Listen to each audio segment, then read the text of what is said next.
нэлээд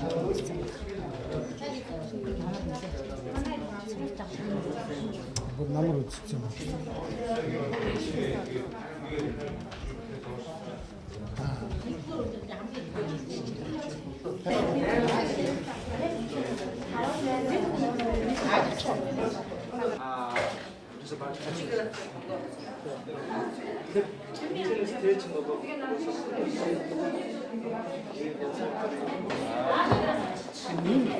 Энэ хүүхдүүд чинь энийг л мартсан байгаа таа.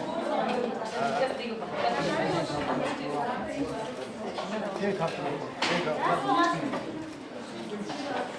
Тэгэхээр энэ маргадаг ерөнхийдөө бол эдгээр үчиг тэгээ юу юм. Одоо хэд болох юм мэд юм аа. Цэкт тавтанжа энэ хүн хүмүүс яах юм бэ? Тэгвэл бид ийм байдаг гэж хэлж байгаа. Одоо ижил мастер би нэг өдрөөс одоо ингээ хоёулаа шийдсэн байгаа. Гэтэ хоёр өөр хурдаар шийдсэн. Тэгээ эхний хурдан дээр болохоор арай бага хурдаар шийдсэн. Тэгэхээр энэ тусгалын зайр ээлж нь 0.7 м байсан. Тэгээд хурдын болохоор 292 м гэсэн.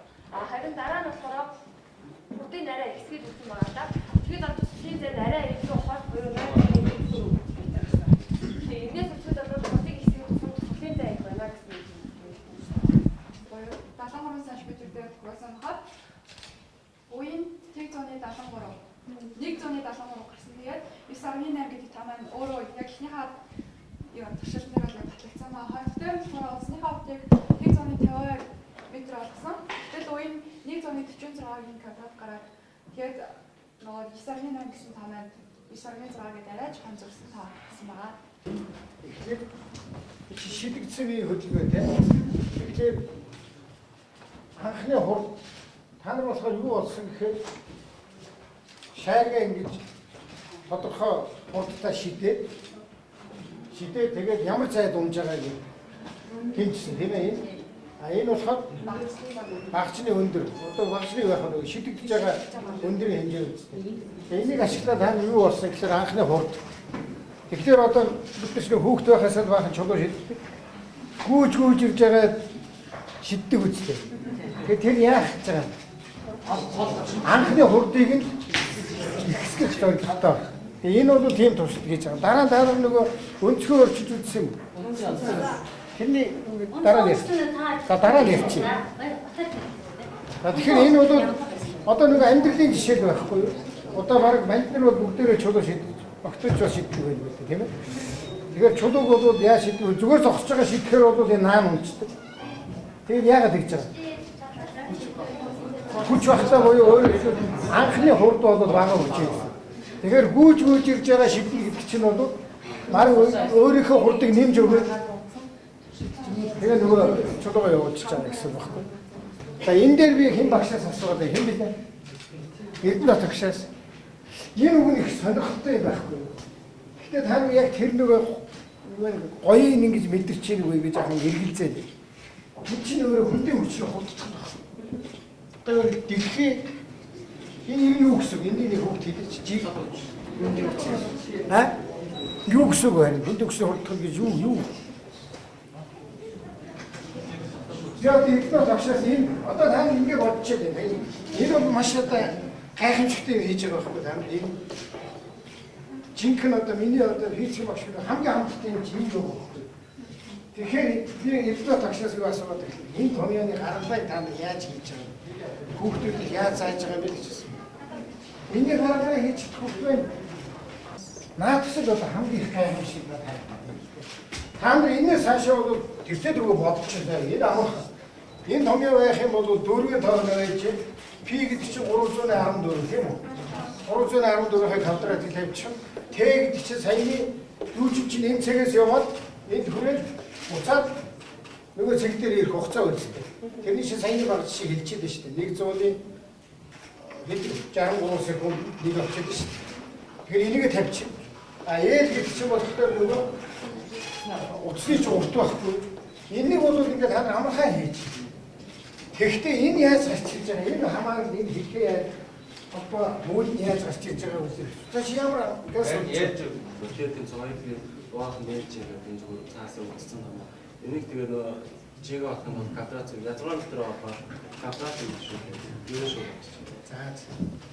Одоо за яг ингэж гаргал бас нөгөө болно. Үндсэн би одоо бас яг 10 жил яаж хэлэх юм мэдэхгүй болчиход байна. Эрдэнэ багш тэр энэ томьёоны гаргалгаа хийж байгаа юм тийм ээ. Тэгэхээр 10 жил бол энэ томьёоны гаргалгаа хийхдэггүй юу? Ер нь хэлбэлцлийн дэг сэтгэл нэг иймэрхүү байдаг гэсэн маягаар л ярина. Яг тэгвэл хэлбэлцлийн дэг сэтгэлийг бодохлоор бүр математик эзхийг 2 дугаар би дифференциал дэг сэтгэл хэтэр гэдэг юм бодох шаардлага гардаг. Тэгээ бүр мэрэгжлийн ангийн их сургуулийн 2 3 дугаар ангийн оюутнууд. Тэгэхээр та энэ томьёог хүүхдүүд яаж хийж байгаа юм гэж асуув. Тэгээд ер нь ойролцоолол маягаар ингээд сайн би танд ингээд хийчихсэн. Иймэрхүү маягаар ингэж гаргахтай шүү гэдэг. Тэгж л гаргаж байгаа. Бид нар бол их сургуульд бол энэ яг ийм байдаг гэдгийг гаргана өөрснөө. Яаж гаргах вэ гэхээр ингээд дүүжин зураад одоо сая эднэ тогтсон тийм альбаг гэдэг үнцгтэй. Тэгээд энд доошоо чиглэсэн ямар хүч вэ? Хүндий хүч. Энэ утасны татах хүч. Тэр энэ хоёр татах хүчний энэ утасны татах хүч энэ доошоо хүндий хүч хоёрын нийлбэр хүч бол ийшээ гэж. Энэ хүч бол дандаа энэ хүч байж шүү дээ. Энэ нийлбэр хүч бол дандаа энэ нэг юу руу аваач юм бэ? Тэнцвэрээ байдаг. Энэ чи хажуу тийш авчраад 50 гутал буцаагаад явах хүч. Тэр хүч хаанаас яваад байгаа вэ? Нэгдүгээр түндийн хүч, хоёрдугаар буцыг татах хүч. Энэ хүчний нийлбэр хүч бол энийг дандаа энэ буцаа ямар ч зайд байсан тийм ээ. Энийг их хазаалах тусам тэр хүчний хэмжээ ихсээд явна. Гэхдээ их нарийн юм ярьсан. Нэг туршид хэзээ үнэн гарах вэ гэхээр энэ үнэлэг маш бага байх үед энийг их хазаалах тусам алдаатай хэмжилт байна. Яг гэвэл энэ томьёо чинь гэж гарахгүй. Тэгэхээр энийг маш их богинох ингээд баг зэрэг хазаалгаа тавих юм бол гэдэг бидний энэ жи бол төхөж гарна. Жи чинь бол одоо исааны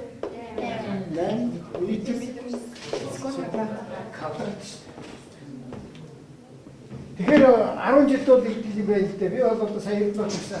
Энэ томьёоны харилцааг нь ийдэг бол хамгийн гоё юм байна. Тэгэхээр та нар одоо их сургууль хурдаа орж иж тэгжиж үзсэн гэсэн тийм ээ.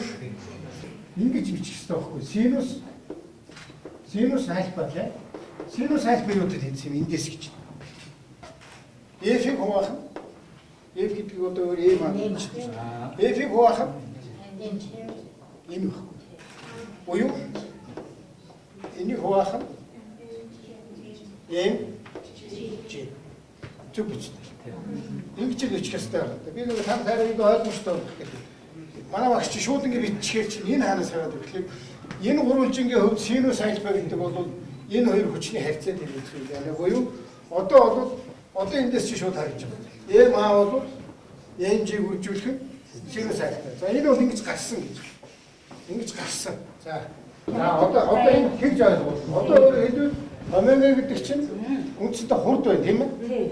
Тэгэхээр энэ үндсийн хэмжээ Үнцгийн хурдтай хурд шүү дээ. Тэгээ хугацаанд хуваах. Тэр нь 2p хуваах. Хэрүүгтэй хэлбэлтэй яг нь 360 дараас боيو 2p гэсэн. Энийг том тэй бол. Тэгээд тэнийг том тэй бол. За нэг удаа хэлбэлцэн гэж үзчих юм уу том тэй гэж үзчих болно. За тэгээд одоо энэ ч орлуулна да. Одоо нөгөө энэ маань юу болсон? Камер квадрат очиж байгаа шүү дээ тийм ээ. 4p-ийн квадрат хуваах нь t квадрат into g хуваах нь l. За эндээс. За одоо ингээд одоо хамгийн шууд тийм ээ. Яг эндээс ингээд одоо шууд тий. Тэгээ манай хүмүүсд аргагүй та энэ зөнгөлж одоо намар би тэд үцээ учраас гэхдээ яг ингэж одоо яг ийм снайп бас гардаг гэж хэлээгүйгээр би одоо энийг маш бага өнцгөр ингэж одоо үзэж байгаа гэдэг одоо эхний эрдэнэтийн бичсэн одоо яг энэ томьёогоо бид нар ашиглаад тий.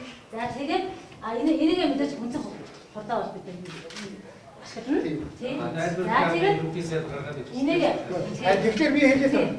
Хүүхдүүдэд ийм томьёо цээжлэх бол маш төвөгтэй. яаж авч байгаа гэдэг нь. Яагаад энэ хаанаас ийм томьёо гаргасан юм бэ?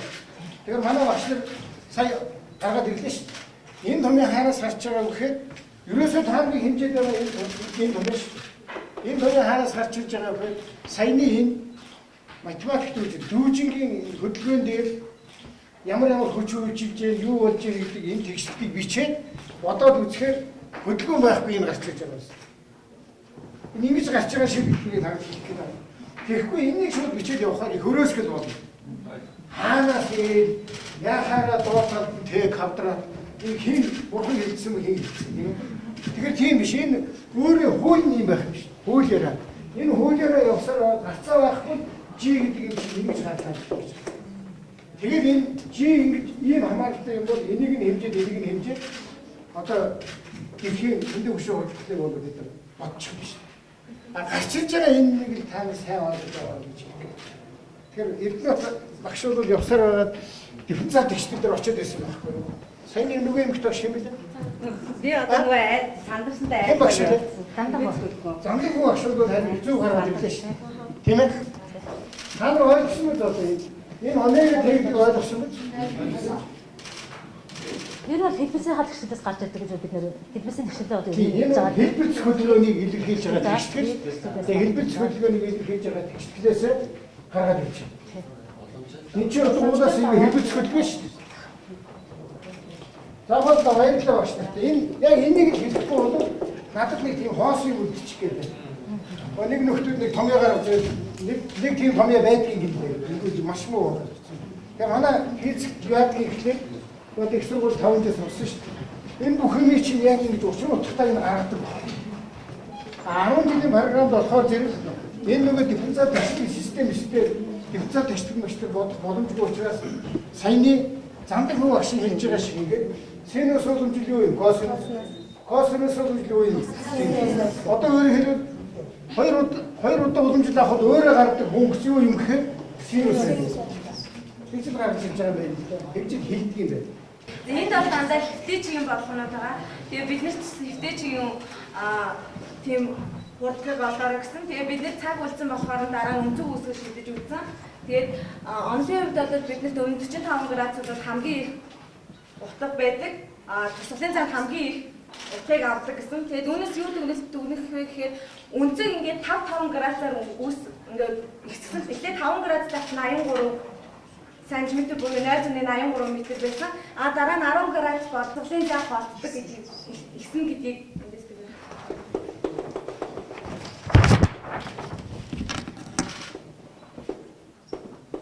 Шийдэж үзсэн.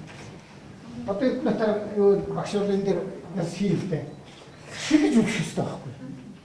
Одоо дахиад математикт үүж шиг та нар энэ туршилтыг хийхдээ энэ маань хаанаас гарч ирсэн гэдгийг үргэлж буцааж сэргээж үзэх хэрэгтэй хичээл дээр. Эндээс гарч ирсэн. Одоо та нарын хэлээд байгаа 45 градус дээр хамгийн хол зай, eel нь хамгийн максимум байна гэдгийг бас дахиад гарах хэрэгтэй. Тэр маш гоё байхгүй. Тэгээд тэр хийж. Тэр маш гоё ингээд энэ томьёо гарч ирээд таарах байж та томьёог зүгээр нэг хэвдэг юмны бөөгнөрлөө гэж хайж байна. Энэ өөрөө байнга хүл зүү тогтол. Тэр энэ дээр янз янзын цоо зүү тогтлыг гаргах хэрэгтэй. Тэгээ энэ юу болох вэ? Синус. Эхлээд x хамгийн энэ x чинь хамгийн хутга авахын тулд энэ синус чинь хамгийн ихтэй хэд юу? Биш ээ, синус чинь өөрөө хамгийн ихтэй хэд? Утга нь хэд? Нэг гэсэн. Өөрөөр хэлбэл синус 2 альфа чинь өөрөө юутай тэнцэх юм бэ? 2 альфа тэнцүү 1. Тэгэхээр синус ямар өнцгдөр 1 гэдэг утгаар 90 градус. Өөрөөр хэлбэл энэ синус 90 тэнцүү 1 гэсэн. Өөрөөр хэлбэл альфа хэд гэсэн үг? Альфа 45. Одоо нөгөө 45-аас шидэхэд хамгийн хол явдаг гэдэг чинь одоо энэ томьёоноос ингэж гоё харагдана шүү дээ. Энэ гоё харагдал гэдэг нэг юм ярих гэдэг шүү дээ. Энэ томьёоны гаргалгаа гэдэг юм уу? Эн чинь өөрөө яг энэ нөгөө физик үзэгдлээрээ ингэж ойлгож явж байгаа гэсэн. Хоосон томьёо цээжилчүүл биш нэмэр байхгүй. Тэгээд томьёогоо гаргаж авчихад томьёотойгоо маш их ноцолж гэсэн. Анализ хийх хэрэгтэй. Одоо эндээс хэрвээ Одоо эндээс ярина шүү дээ. Саран дээр шидсэн юм яах вэ? Одоо тийм бодлого гаргаж болно шүү дээ. За саран дээр ингээд юм шидэ. Тэгэхээр яг дэлхий дээр нэг юм шид, саран дээр яг адилхан юм шидэх ямар ялгаа үүсгэх? Хаана их хол очиж юм. Яагаад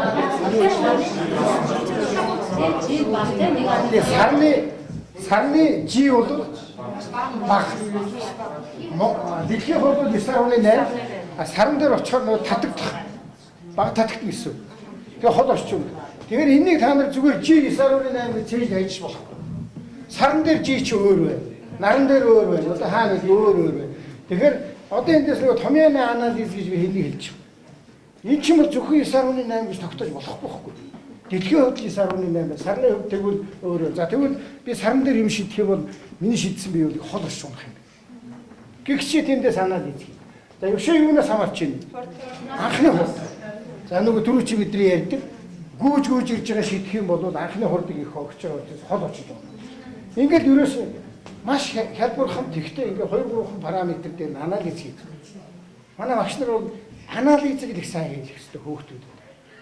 Тэгэх юм бол хүүхдүүд их итгэл үнэмшилтэй бол. Тэгэхгүй бол би бас нөгөө шүүмжилдэг байсан. Бид нар ингээд цөмийн физикс заагаад атом, цөм, протон, нейтрон бахыг ярьснаа оржитгэхээс айгаа зогтчдөг байхгүй. Яг тэгэхээр энэ хоёрыг нийлүүлээд аюултай. Тэгж болохгүй. Тэгээ нөгөө бид нарт энэ гандамж сайдаа одоо энэ сургуулиудаа ийм үзүүлэлттэй болгоё, практик дадлага хийдэг юмтай болгоё гэдэг байгаа чи бидний нэмийг бичээд байгаа самбар дээр бичээд байгаа юм өөрөө яг амьдрал дээр яадаг юм бэ гэдгийг харуулж байгаагаар маш их ач холбогдолтой юм байна. За ингээ бүгдээрээ баярлалаа. Эрдэнэ тагтай баярлалаа. За хамт